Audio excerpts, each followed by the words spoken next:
Girlfriends, hey there. This is Girlfriend's Guide to Homeschooling with Angela Jordan Perry.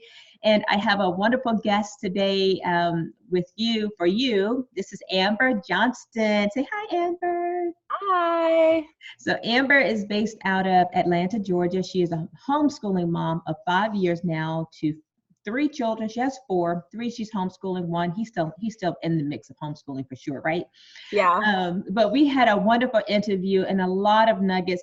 I'm going to tell you what, this is an interview you don't want to miss. It has some twists and turns in it and some great surprises and some insights for you. And I think, no, I don't think, I believe, no, I don't believe. Everyone should take a listen and get onto the podcast. Go over, you can find Girlfriends Chat with Angela Jordan Perry on all of your podcast platforms. Be sure to take a listen to this one. This is a very good one. I think we went over a little than an hour, actually, maybe right in an hour on that interview. Very insightful.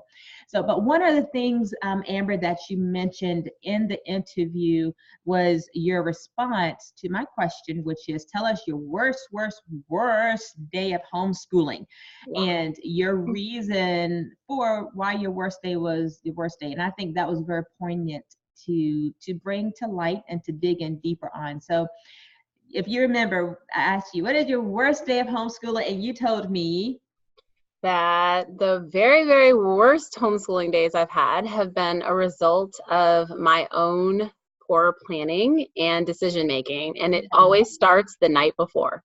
So it's never about that day. It's about what I did and didn't do the night before. So for me, it comes down to usually three things. One is planning. So not having a plan or not looking ahead at what our day was going to look like the next day, get out the things that I needed to lay out and have a general idea of the flow, know what I'm fixing for meals, making sure I have everything. And then the second thing for me is getting some time to reset, just kind of relaxing and breathing in and just getting ready, releasing from the day and relaxing. I guess that's it, relaxing a little bit, right, but not for too long because I have to get enough sleep. And I've hated that. I hate that aspect actually because I like staying up really late and I've always been able to do it. But now that fourth kid did me in. I just cannot do it. And I have to get enough sleep or our whole day falls apart.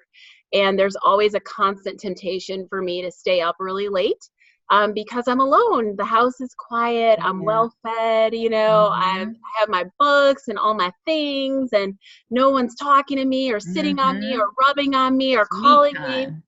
It's me time.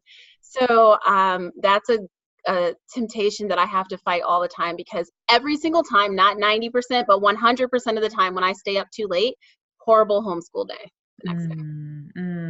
And I think that rings true for whether you are your textbook type of homeschooler, traditional homeschooler, or if you're to the other spectrum of unschooling. What made me think about this aspect of the interview was that you brought it back on yourself. You looked at yourself and said, really, I don't have anything to do with kids. It had everything to do with me. I was the cause of the worst homeschool day because I didn't do all the things that you felt like you needed to do to make it happen. So with that in mind, just having some general, I guess what I'm hearing you say, just having some kind of general idea of where you're headed, what you're going to do, what it's going to look like, helps to make the next day or the next week a better day, a better schooling, a better whatever. Yeah, I mean, it's kind of like a well-oiled machine at this point. And not that our days are predictable. I guess I don't have to be super on a tight schedule, but we have a routine and the routine can change as long as I am in control of the routine in some way, shape, or form. But haphazard, and for me, that even means a day when we're not even doing school. Just the environment in my home when it's haphazard because I'm not setting the stage for what the children can expect from me and from the day, things are messed up. So that's why I think it transcends the type of homeschooling. for people or Yes. women who are built like me, you just need to have some type of grip. I mean, I have kids, all different ages coming out in different ways with different needs. And I'm a registered dietitian. And so there is a food paranoia thing I have. It's not a paranoia, but I want my children to be well fed. I want my family to be eating lots of whole foods and good things. And I cannot do that on fatigue and no plan. Mm-hmm, mm-hmm. So just little things like that start making me, when I'm in a bad mood and I'm crabby and irritable. And children are children, and mine are no more perfect than anyone else's, but little things they do that can kind of trigger you. Mm-hmm. When I have a full night of sleep and a plan and I know it's doing, I can kind of come back at them like, girl, who are you talking to? Come on now. Right. We're not about to do that. We're about to do this. And we move right on. But when I'm upset or I'm tired and I'm irritable and I'm disappointed in myself because the whole day is disheveled and chaotic, somebody's little sassiness turns into me, slam, just like, you don't do the, just real ugly. It's me turning into what I teach them not to be. And everything starts crumbling down around us.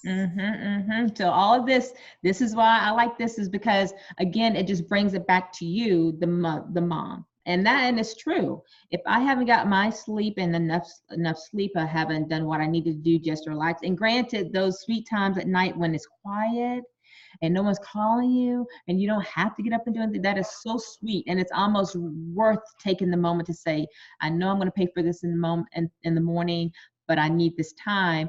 But then also saying, so the next day I need to have some general idea what we're going to do. Maybe it's not so regimented. Maybe it's, I don't know, whatever.